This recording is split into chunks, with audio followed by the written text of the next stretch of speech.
Hello everyone, my name is Emmanuel Sanjayanan, the Assistant Professor, Department of Mathematics, SKNG College, Gangavati, and affiliated to VSK University, Ballari. Today I am going to deal second paper, second unit, that is infinite sequence. The definition we are going to first do. Infinite sequence. So definition: an infinite sequence of a real number is a function n to r whose domain is a set of natural number and codomain is a set of real numbers. To understand this, let me consider the domain as a natural number and codomain as a real numbers. There is a mapping 1 1 and on 2. So here the images whatever you are seeing x1, x2, x3 is a mapping of 1 1 and on 2. These ranges we can write as x1, x2, x3 dot dot xn. Here x1 to x2 it is following some rule. That rule we will call as a sequence. Here xn is a general term. This general term it extend or it move to infinity is called as an infinite sequence. If n tends to finite is called as an finite sequence. Whatever I just now explained this definition, let me see by considering the example. Here you can see 2, 4, 6 and dot dot dot is there. 2, 4, 6, there is some relation is there. The common difference between these two number is 2, and 4 to 6 their common difference is 2. So you can predict what could be the next number by following the rule. So if next number will be 8, next number will be 10. So this is in sequence. So it is maintaining some rule. That rule we will call as in sequence. One more example I am quoting here: 1, 2, 3 dot dot dot. So here you can see once again the common difference between this number is 1. So you can predict what could be the next number. In this way we will call this as a sequence. One more important definition we are going to see here, that is bounded sequence. A sequence is said to be bounded if it is bounded both above and below such that k less than or equal to xn less than or equal to capital K. See here, if as you saw in the previous example 2, 4, 6, the previous one is 2 will be the small k and capital K will be an 6 here. Same thing. To understand this, I will consider an example. Xn is equal to 2 to the power minus 1 to the power n it is. So when you are going to change the n value, you will get the numbers. First, if you place n value as 1, you will get 1 by 2. If you get 2 here, it is 2, 1 by 2, 1, 2, 2. So it is in sequence here. This sequence we are having both upper and lower bound. How you see 1 by 2 is less than 2.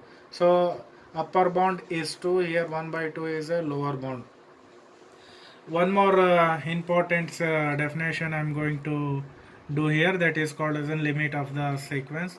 A real number L is said to be a limit of the sequence xn as n tends to infinity if for every epsilon greater than 0, however small, there exists a positive integer m such that mod of xn less than L, mod of xn minus L less than epsilon for every n greater than 0.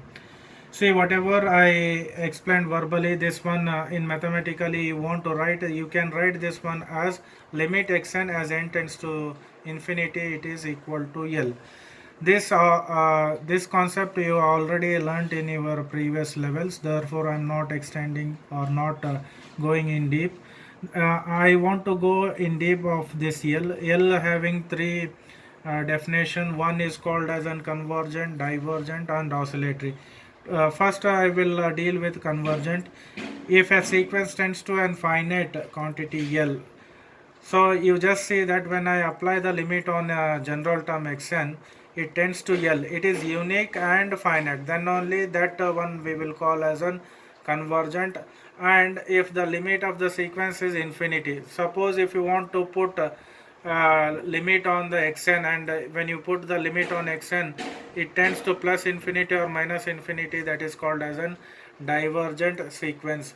One more, as I said, oscillatory. If a sequence neither tends to an unique finite limit nor an to plus infinity or minus infinity, so it is finite but it is not unique, it is oscillating between two numbers, that one we will call as an oscillatory sequence. One more definition, that is monotonic increasing sequence. If you just see that xn plus 1 is greater than xn, this is called as a monotonic increasing sequence. If monotonic decreasing sequence, if xn plus 1 is less than xn. What you can see is that, suppose if you consider a number, say 1 2 3 4 like, so 2 will obviously greater than this 1, so that is called as an monotonic increasing sequence. The previous term is greater than the first term, then we will call as an monotonic increasing sequence. Here, for understand better, we can consider the example over here. The general term they have given as xn is equal to 1 minus 1 by n, and we have to take one more term, that is xn plus 1 is equal to in this form. When you take the difference between these two numbers or these two general terms, you will get in this form. Obviously, if you take n value as 1, it is will be greater than 0. Then I can say the given whatever sequence is there, it is monotonic increasing sequence. One more example, if you consider, if xn is equal to 1 by n and xn plus 1 is equal to 1 by n plus 1. So once again, if you take the difference over here, you will get in this form. So minus 1 divided by n plus 1 into n you will get, which is always less than 0. So this is nothing but a decreasing sequence, as we know. Now coming back, some of the example whatever we said, convergent, divergent and oscillatory. The example test the convergency. They have given the example as 1 plus 1 minus 1 plus 1 minus 1 to the power n it is. So let me take this one as a general term, xn is equal to 1 plus minus 1 to the power n. It is having even and odd power. Why? Because minus 1 to the power will get as even and odd by taking these values. You just say that when the n is replaced by 2n, we will get even numbers only. So answer will be 2. If we place n value as xn plus 1, 2xn plus 1, we will get odd numbers, whatever we are raising the powers here. Odd number in the sense, so minus will retain the place, so it will get as 0. Now apply the limit for this. When you apply the limit for this, this limit answer will be 2 and this limit answer will be 0. So here it is finite, but it is not unique. It is oscillating between two numbers. Therefore, the limit of the sequence is not unique. Sequence xn is said to be an oscillatory. Next example you are going to see here, that is root n plus 1 minus root n it is.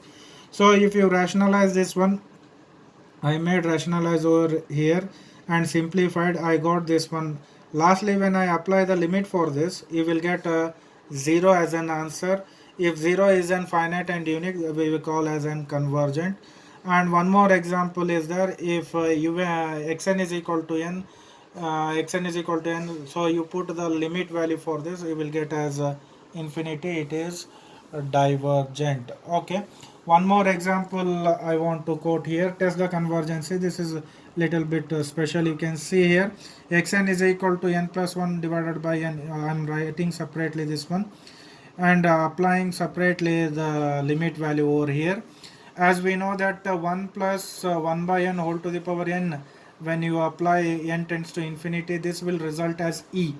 Okay, e into, when I apply limit over here, it will be infinity. So e into infinity will get as infinity. It is a divergent. One more example, you can see xn is equal to n plus 1, n minus 1 is equal to n is equal to this much you will get, and apply the limit over here, so you will get as e square. It is an convergent. Okay, one more example, if you want, you can have find the limit of the sequence. Here different it is, we are not going to find convergent, divergent, oscillatory, but here we are going to get what is the limit of the sequence. So you just rearrange the given sequence in this form, you will get, this is nothing but a gp. If you rearrange and apply the limit for this, we will get, as we know that limit n x to the power n is equal to 0 if mod x is less than 1, so it will get as an 0. We will get only the answer as 3 by 2. 1 plus 1 by 2 we will get, that is 3 by 2. The limit of the sequence is 1.